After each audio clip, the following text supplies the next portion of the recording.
हुआ ये है कि हम अपने जीवन में लक्ष्य तो निर्धारित करते हैं, परंतु उन्हें पाने की बात आते ही कुछ अजीब सा होने लगता है। किसी भी चीज की शुरुआत में हमारे भीतर बहुत उत्साह रहता है। हम पूरे जोश के साथ आगे बढ़ते हैं, पर धीरे धीरे वही उत्साह कम होने लगता है।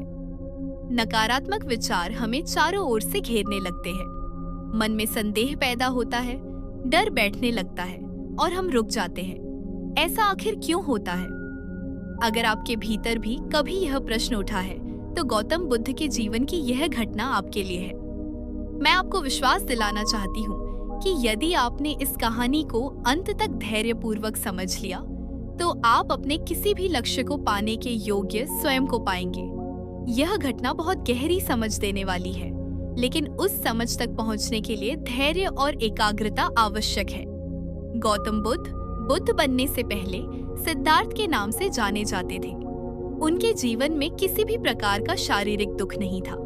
वे एक राजा के पुत्र थे, इसलिए उनके जीवन में धन, वैभव और सुख सुविधाओं की कोई कमी नहीं थी। लेकिन जहाँ शारीरिक दुख नहीं था, वहीं मानसिक पीड़ा अत्यधिक थी। ये एक बहुत महत्वपूर्ण सत्य है कि सुख सुविधाएं शारीरिक कष्ट को तो कम कर सकती है, लेकिन मानसिक दुख को नहीं। अत्यधिक मानसिक पीड़ा के कारण सिद्धार्थ एक निर्णय लेते हैं, घर और परिवार का त्याग करने का निर्णय। अब संभव है कि आपके मन में यह प्रश्न उठे कि आखिर उन्हें यह विचार कैसे आया कि घर त्यागने से मानसिक दुख समाप्त हो जाएगा। इसका उत्तर यह है कि सिद्धार्थ ने अपने जीवन में कई सन्यासियों को देखा था। वे उनसे गहराई से प्रभावित हुए थे। जब वे पहली बार एक सन्यासी से मिले, तो उनके मन में एक गहरा विचार जन्मा। मैं राजा का पुत्र होकर भी भीतर से दुखी हूँ, और यह सन्यासी एक भिखारी होकर भी भीतर से प्रसन्न है। यहीं से उनके भीतर यह भावना उत्पन्न हुई कि उन्हें भी त्याग का मार्ग अपनाना चाहिए। परंतु त्याग करना कोई आसान कार्य नहीं होता। किसी भी छोटी सी चीज को जिससे हम जुड़ चुके हों, छोड़ना बहुत कठिन होता है, जब तक कि हमें उससे बड़ी कोई चीज न मिल जाए। लेकिन सिद्धार्थ के साथ ऐसा नहीं था। उन्हें कोई बड़ी चीज मिली नहीं थी, फिर भी उन्होंने सब कुछ छोड़ दिया।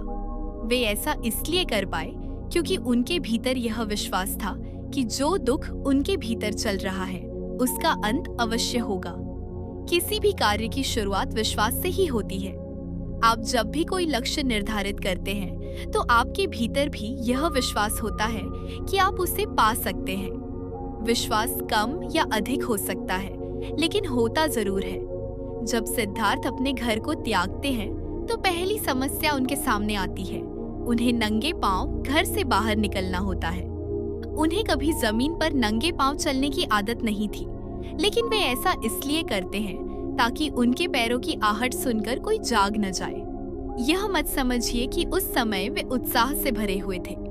सच तो यह है कि यात्रा की शुरुआत में उनके भीतर कोई उत्साह नहीं था, जबकि उनकी मंजिल बहुत दूर थी। यहाँ हमें एक बहुत बड़ा सूत्र मिलता है। किसी भी बड़े लक्ष्य को पाने के लिए केवल उत्साह पर्याप्त नहीं होता। यदि केवल उत्साह ही जरूरी होता, तो सिद्धार्थ कभी बुद्ध नहीं बन पाते। कहानी आगे बढ़ती है। जब सिद्धार्थ अपने सारथी के साथ राज्य की सीमा पर पहुंचते हैं, तो वे अपने सारथी से कहते हैं, अब तुम लौट जाओ, हमारा सफर यहीं तक था, आगे की यात्रा मुझे अकेले करनी है। सिद्धार्थ अपने सभी आभूषण, वस्त्र और यहाँ तक कि अपने बाल भी काटकर सारथी को दे देते हैं। सारथी उनसे विनती करता है, कृपा कर वापस चलिए, आपके बिना पूरा राज्य सूना हो जाएगा। यहाँ मोह हावी हो सकता था, लेकिन सिद्धार्थ मोह के वश में नहीं आते। वे पीछे नहीं मुड़ते। मोह हमें वहीं बनाए रखना चाहता है जहाँ हम पहले से हैं। लेकिन सिद्धार्थ आगे बढ़ जाते हैं। उन्हें यह तक पता नहीं होता कि उन्हें जाना कहाँ है, बस वे निकल पड़ते हैं। यहाँ एक बहुत बड़ी सीख छुपी है। कई बार हमें यह पता नहीं होता कि हमें जीवन में करना क्या है या जाना कहाँ है। इसी कारण हम शुरुआत ही नहीं करते। लेकिन सिद्धार्थ ने सही समय की प्रतीक्षा नहीं की। उन्हें जब लगा कि यही सही समय है, वे चल पड़े। घने वनों में भटकते हुए उन्हें एक व्यक्ति दिखाई देता है जो सन्यासी के वेश में होता है। सिद्धार्थ प्रसन्न होकर उसकी ओर बढ़ते हैं। लेकिन जब वे उसके हाथ में धनुष बाण देखते हैं तो चौंक जाते हैं। वे पूछते हैं, एक सन्यासी के पास धनुष बाण क्यों? वह व्यक्ति उत्तर देता है, मैं सन्यासी नहीं, शिकारी हूँ। सन्यासी के वस्त्र पहनकर पक्षी डरते नहीं, इसलिए उनका शिकार आसान हो जाता है। यह सुनकर सिद्धार्थ को गहरा धक्का लगता है। जब सिद्धार्थ उससे कारण पूछते हैं तो वह कहता है, यह मेरा व्यवसाय है। तब सिद्धार्थ कहते हैं, यदि तुम्हें धन चाहिए तो मेरे वस्त्र ले लो। इनमें हीरे, मोती और सोने के तार जड़े हैं। मुझे अपने सन्यासी के वस्त्र दे दो। इस प्रकार की अनेक नकारात्मक और विचलित करने वाली घटनाएं सिद्धार्थ के जीवन में घटती हैं, परंतु वे रुकते नहीं। वर्षों तक वे सत्य की खोज में भटकते रहते हैं। सर्दी, गर्मी, बरसात, हर मौसम आता है, लेकिन कोई भी परिस्थिति उन्हें उनके लक्ष्य से विचलित नहीं कर पाती।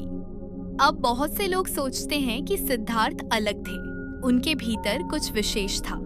लेकिन बुद्ध बनने के बाद उन्होंने स्वयं कहा, मनुष्य मनुष्य में कोई भेद नहीं है। हर मनुष्य के भीतर बुद्ध बनने की उतनी ही क्षमता है जितनी मेरे भीतर थी। अब प्रश्न उठता है, वह कौन सी चीज है जिसे कोई नकारात्मकता, कोई कठिन परिस्थिति नहीं तोड़ पाती? उत्तर है साफ विजन, यानी क्लियर विजन। यदि आप स्पष्ट रूप से देख पा रहे हैं कि आप क्या बनना चाहते हैं, तो आप बन ही जाएंगे। इसलिए किसी भी बड़े लक्ष्य को पाने के लिए हमें 3 चीजों की आवश्यकता होती है। 1, एक बड़ा कारण, 2, एक अटूट विश्वास और 3, एक स्पष्ट विजन। आज आपने सिर्फ गौतम बुद्ध की कहानी नहीं सुनी, बल्कि अपने ही जीवन का एक प्रतिबिंब देखा है।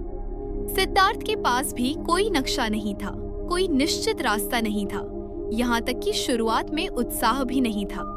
फिर भी वे चलते रहे, क्योंकि उनके पास था एक साफ कारण, एक गहरा विश्वास और एक स्पष्ट विजन। याद रखिए, लक्ष्य पाने वाले लोग हमेशा सबसे ज्यादा उत्साही नहीं होते, बल्कि वे होते हैं जो हर हाल में चलते रहते हैं। अगर यह वीडियो आपको भीतर तक छू गया हो, तो इसे अपने उस दोस्त के साथ जरूर शेयर करें जो आज हार मानने के करीब है। और अगर आप चाहते हैं ऐसी ही कहानियां जो आपको मजबूत बनाएं, तो चैनल को सब्सक्राइब करना न भूलें, क्योंकि याद रखिए, हर इंसान के भीतर एक बुद्ध छुपा होता है। जरूरत है तो बस चलते रहने की। धन्यवाद।